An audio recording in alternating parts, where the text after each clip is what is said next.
Tonight, guards at the St. Bride's Correctional Center in Chesapeake are under investigation. A prisoner's wife tells only 10 on your side 3 guards assaulted her husband 2 weeks ago. And it all started with a kiss. DeJuan Mitchell and his wife Portia Smith cherish visitation time behind bars. The 44-year-old has 2 years left to serve for bank robbery.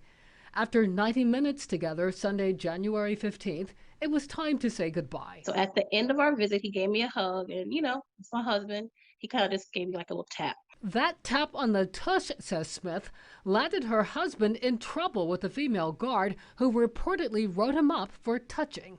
Smith says her husband openly objected. It was kind of like, this is BS. And then she gave him another charge for vulgar language.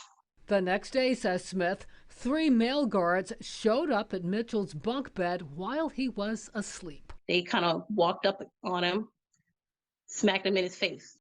And then he said they searched around his belongings for about 40 minutes and didn't find anything. And then all of a sudden, these razor blades just came out of nowhere.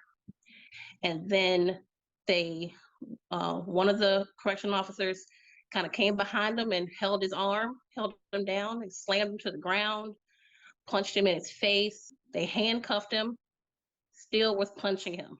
Was he fighting back? The inmates told me no, that he could not fight back. One officer had his left arm twisted behind his back, like having his fingertips touch his spine. And then another guard, when they took him to the ground, had his knee on his back, and he was on the ground on his chest. And then eventually they handcuffed him. Smith says after the alleged attack, her husband had 3 knots on his forehead, blood on his face, and prison officials took pictures of the injuries. A spokesperson for the Department of Corrections today would only say the matter is under review by the Special Investigation Unit. I will have more this evening on Wavy.com.